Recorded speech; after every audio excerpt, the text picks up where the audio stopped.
And now, the Android Basics segment. This is a segment where we discuss the things that power your device from behind the scenes. And now, here's this week's episode, Android Basics.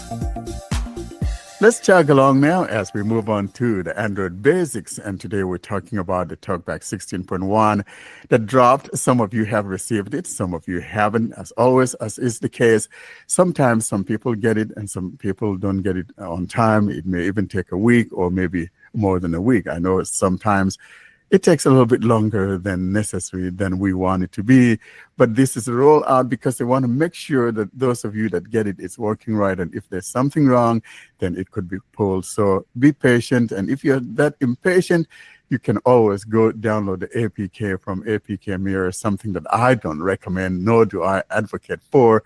But if you are impatient, if you are Karen or John or Gary, I'm calling you out, the Mongolian Roma minister, and you're so impatient to go download it, you can go download and install it. But frankly, I think it will be rolling out to you guys. So let's talk about TalkBack 16.1, what is new, or, some things that we know that work. For example, I haven't seen it at my end yet. John, you sideloaded the APK. What are some of the things that work for you? I know we're going to be highlighting a feature from this update, and that's what our TalkBack highlight is all about today. Something you mentioned about the focus delay settings and all of that. Outside of that, what's new? I know you like some of the stuff that I implemented, especially the Braille. Do we have any better Braille support now with TalkBack 16? You use that keyboard a lot. I don't use the virtual keyboard. Yeah, so the focus delay that you mentioned, I think, is the biggest deal. I think most people will be happiest with it because what it does is, well, I should say the typing focus delay, because now you can adjust either the focus delay or the typing focus delay. So basically, it's a way to make typing faster if you're not happy with the typing experience. It's also, if you change the regular focus delay, it's a way to make Explore by Touch a little bit faster when you first touch the screen. As far as I can tell, neither of these affect actual swiping speed or the speed of that sort of thing. But yeah, other than that, the other big feature is that you can now customize the Braille keyboard. So you can customize the commands to whatever gestures you want. There are no new commands, but you can customize what's already there. Yeah, in other words, you could reassign them to something that you wanted, you want it to be, and all of that, just like what we have. For example, like my 3-finger swipe down, I reassign mine to describe images, and then my swipe up with 3 fingers, I use that to spell the last spoken phrase or whatever, that kind of thing. So I understand what you're talking about. Now, I think, though, that the focus delay, especially from the typing, where it gives people the different choices as how many milliseconds you want it to be, I think it's been like a game changer. I've heard people talk about it, how they like it and all of that. So I'm glad that we have that. And the truth is, if we have it implemented this way to where it is not the default, because it's not everybody's that's going to be wanting something of that nature. Maybe if things are responding a little too quickly for them, or, defaulting into characters, or symbols as they put their finger there a little bit longer. So I'm glad that you could choose to either have that as its default, which is like, what's that, 0.3? Yeah, so the default is 0.3 or 0.3 seconds or 300 milliseconds. And you can, the good thing about it, like you mentioned, is nothing changes on its own. It'll behave exactly how you're used to. But if you want to change these settings, you go into TalkBack settings, then go into advanced settings, then go into focus delay settings, and that's where you'll find where you can adjust the focus delay or typing focus delay. And the default for both of them is 0.3. You can change it to 0.25, 0.2, or 0.15. So you can cut it down to half of what the default is if you want to, which I think is a huge improvement, especially with typing. Yeah, I really like it because people have been complaining about the fact that, that typing delay was there, and to see them doing this, it gives people that ability to choose what they want and all of that.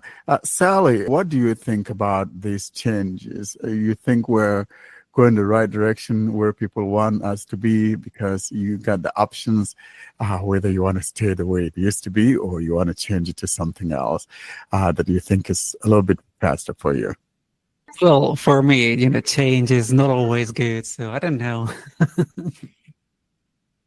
Yeah, I know you don't like the change, huh? yeah, Sometimes you cry about changes, but yeah, the world is about changes, because I believe that exactly. Istanbul has changed a lot. Yeah, I mean, I've been there last month, and I'm really amazed how changed the city is. I mean, it's really different from where I left off.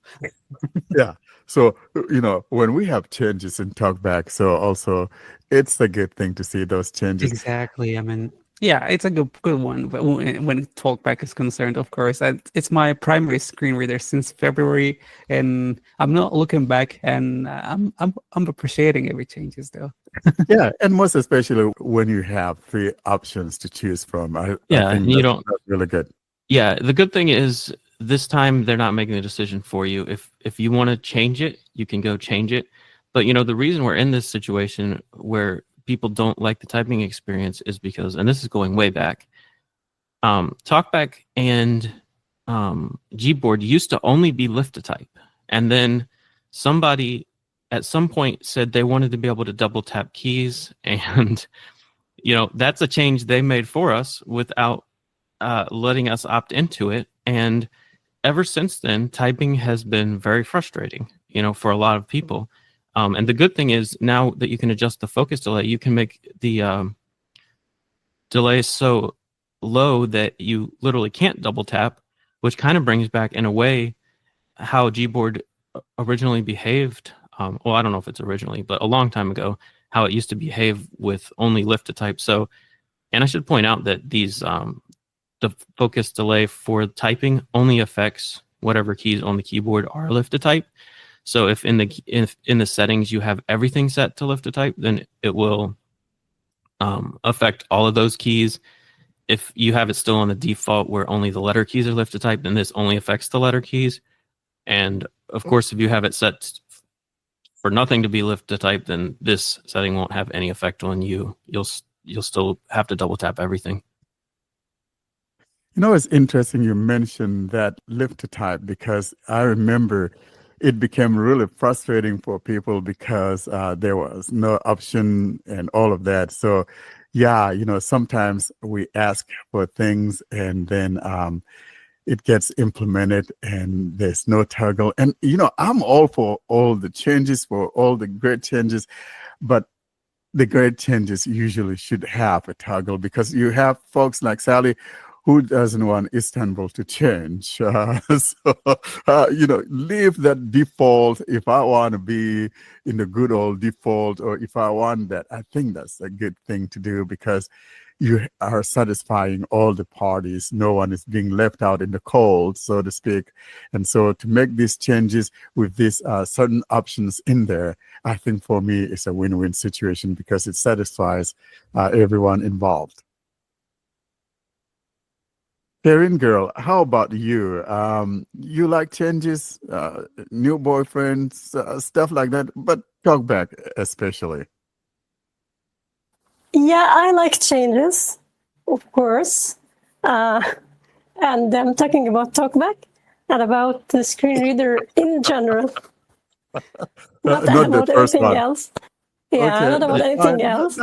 That's but- She fair. does like changes. This is why she doesn't use TalkBack. She gets updates every month, not like twice Yeah. a year. Or maybe But- even nightly. Every week. Every Wait, week I wait. get them. Yeah, exactly. Yeah, we missed something. He was also asking about boyfriends. What is on Yeah, that? yeah. So, but she doesn't want to change those. So Yeah. I'm glad you're staying steady on that one.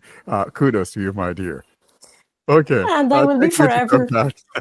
Okay, let's go back to TalkBack.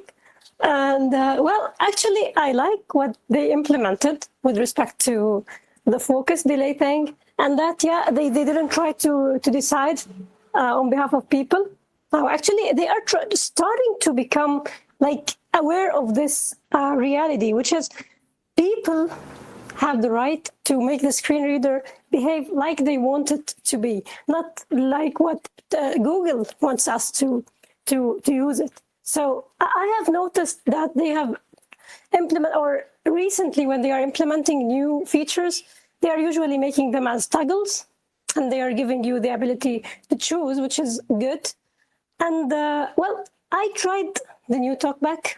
Okay, I'm still a G-Show user, and but the good thing is that it showed, like during my testing, it showed that it was doing better with respect to when you minimize the focus delay.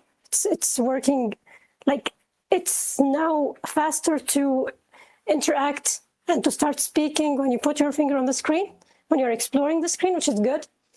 Also, when you type, but let me say that it's not similar to direct touch typing. It's still has slight lag. Sometimes you just hear the sound feedback and then you hear the speech. But it could be also related to text-to-speech used. But I think I still prefer the G-Show typing more, especially when we are disabling the screen reader gestures with G-Show. So I think it's still giving slightly better experience. However, I should say that the new change has its effect and its noticeable effect. Yet, I think it just needs slight tweak to become like slightly better. But we should appreciate what they did, and I hope that they will improve it. And So, that's really Karine, yeah. here's a question for you. I mean, Okay. it's about TalkBack, but there is a beta to G-Show for the 12th of September. Did you see what they done in this, and is it getting any better in terms of typing, or is it still the same?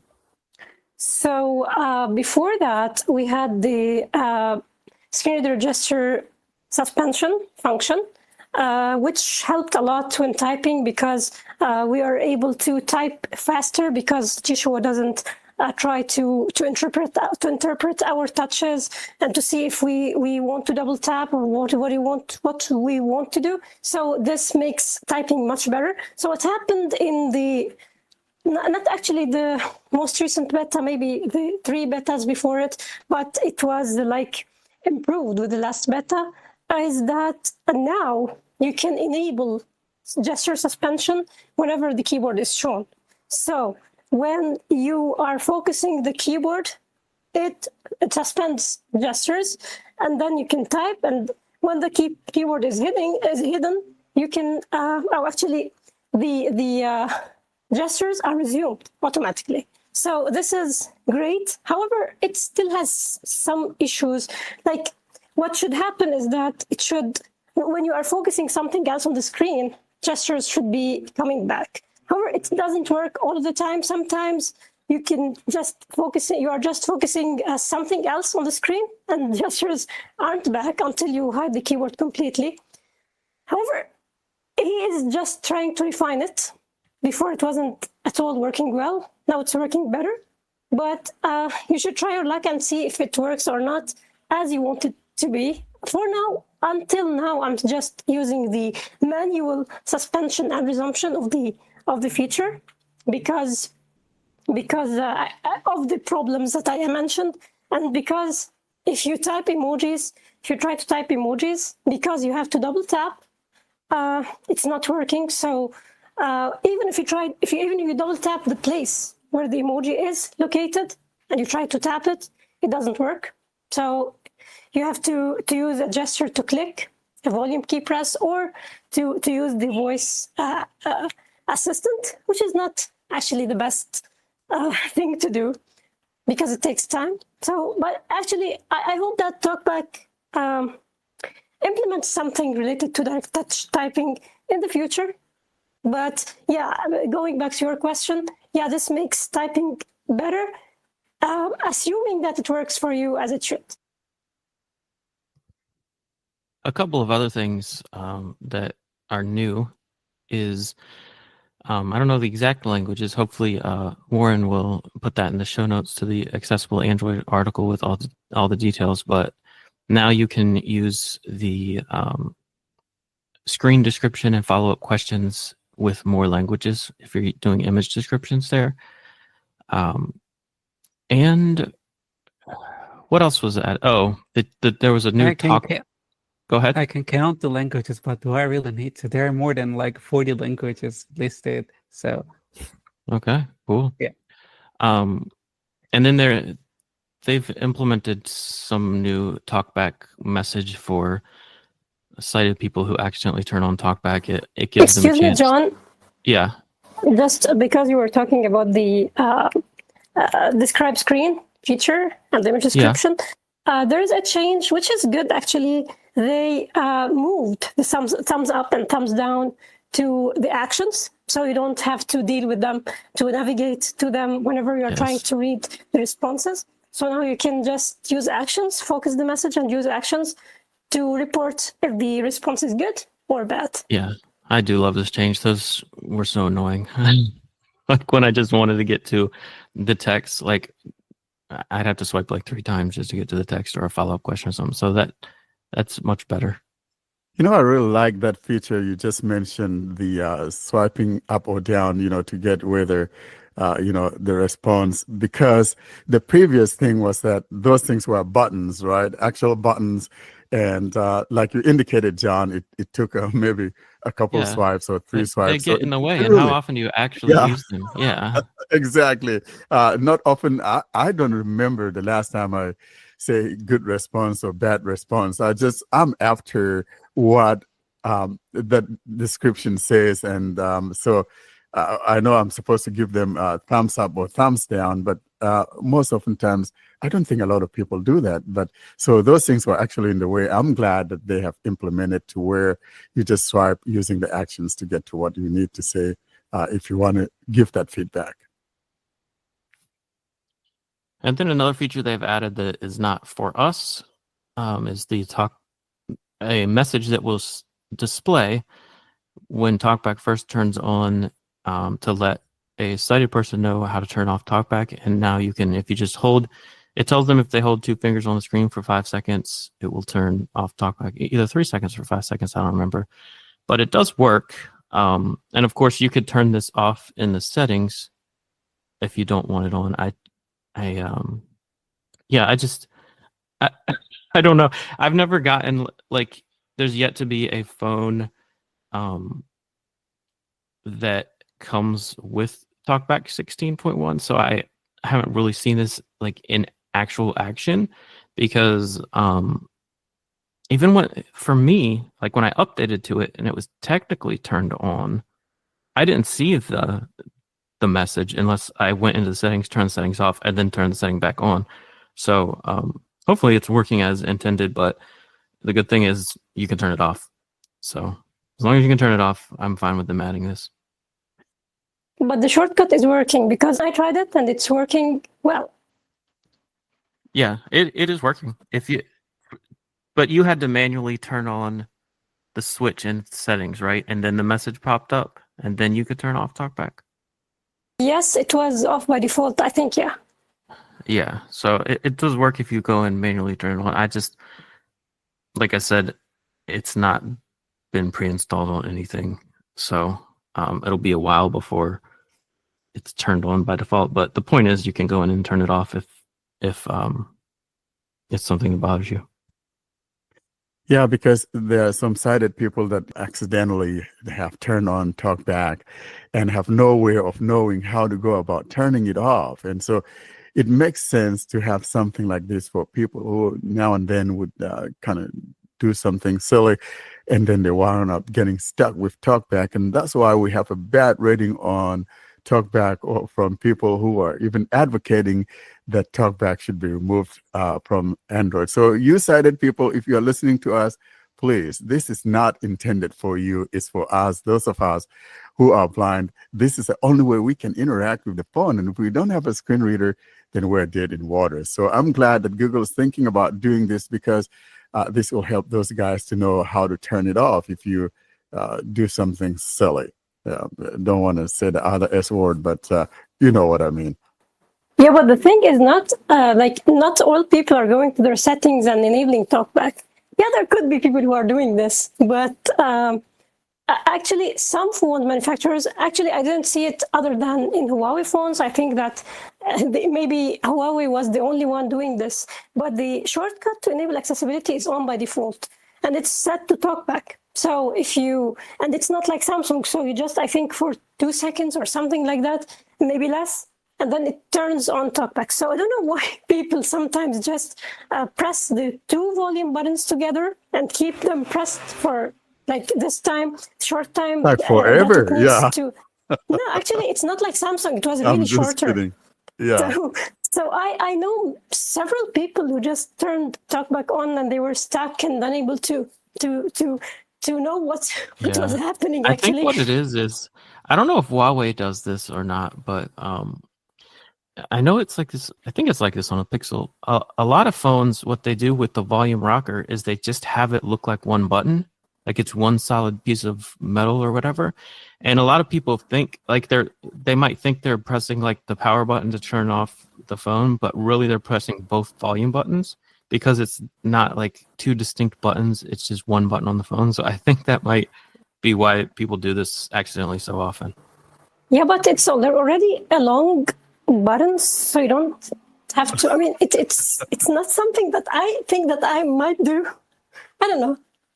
Yeah, and I think I'm that just talking about sometimes, regular people that are like, yeah, Like- and I think like sometimes grandmas and stuff.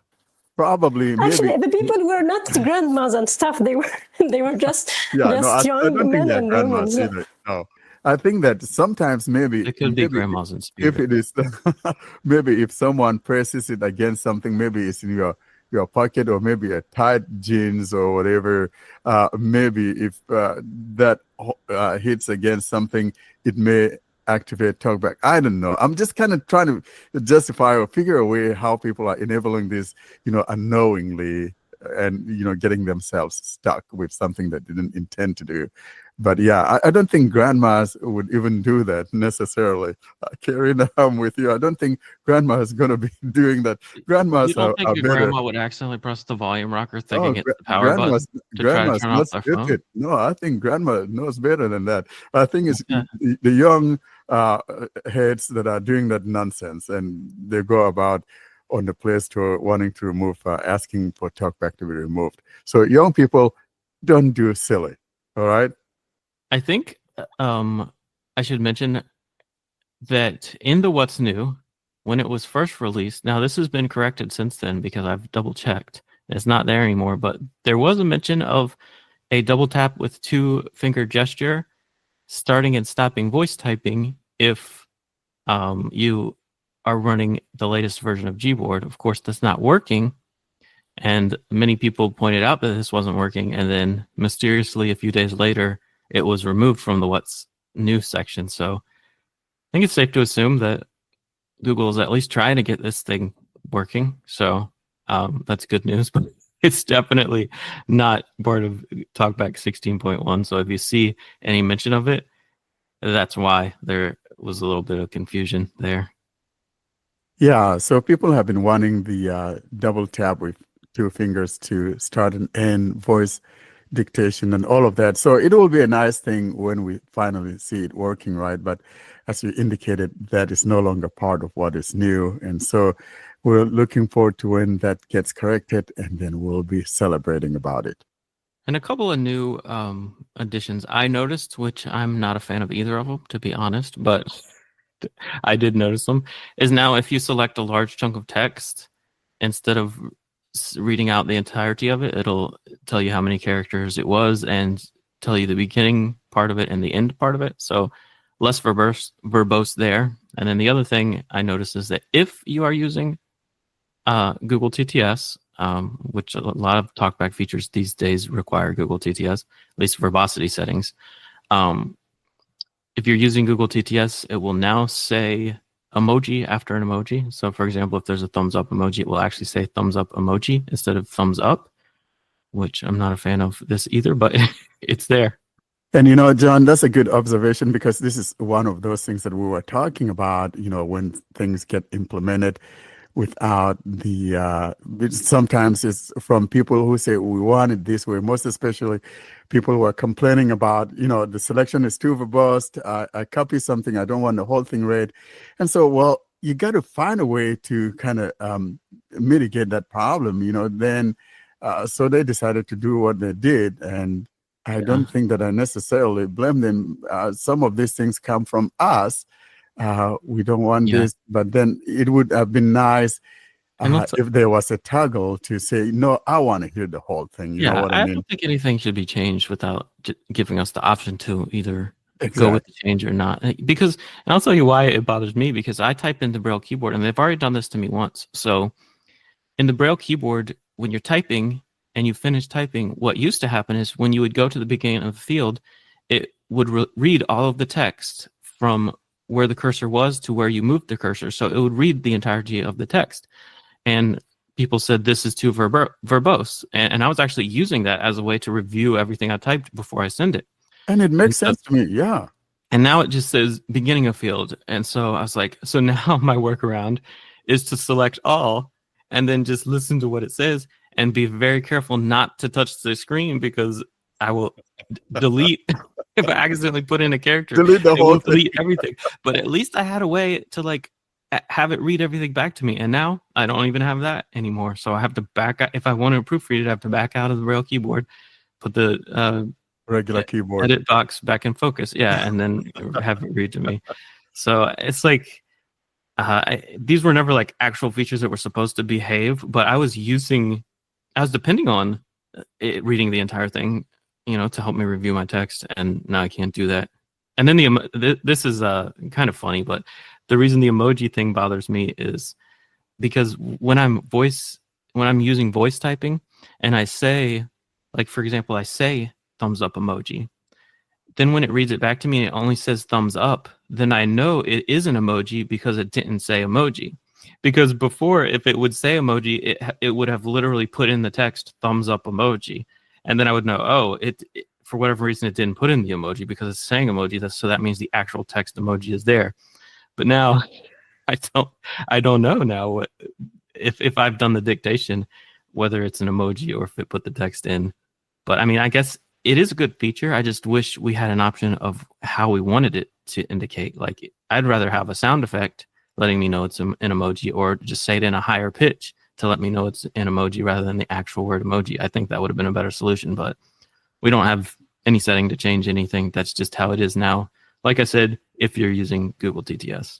Yeah, and it goes back to that whole idea of wanting changes, and then you can't satisfy everybody. I see where you're coming from, which totally makes sense to me, because you are not sure if the word thumbs up is what is written, or if the words thumbs up emoji are written in words.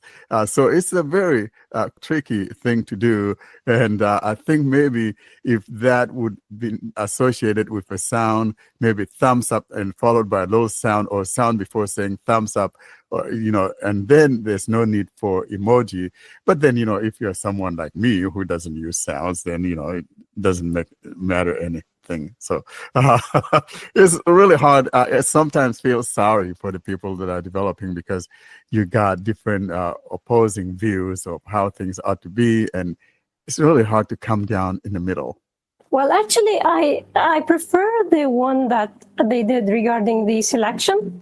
I think they should follow common sense, and this follows like logic and common sense, actually, because usually we want only to know what's the beginning of the text, selected text, and what's the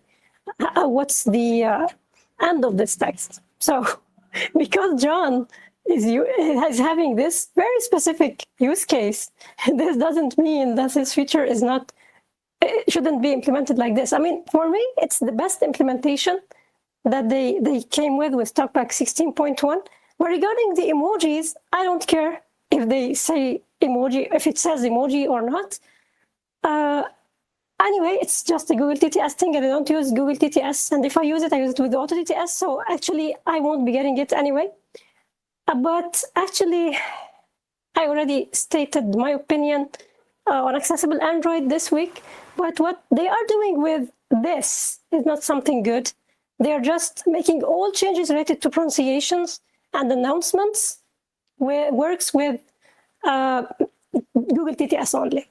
So you will know from now on that whenever there is something changing in this regard, that it will work just with Google TTS. And the features are becoming more and more, like with each TalkBack release, you get a new feature that only works with Google TTS. So I hope that they will stop this. And whenever, like the word emoji, it's fine to have it passed on to the TTS engines without checking if you are using Google TTS or not, because it's a text, actual text, and it should be passed on to the TTS engine that you are using. So I don't know what's the point behind only passing it to Google TTS when it's the system TTS engine. I can't see anything justifying this. But anyway, this is Google. And so we should just accept it as it is, just show our opposition. But I'm not sure if anything will change. Anyway, but this is Google.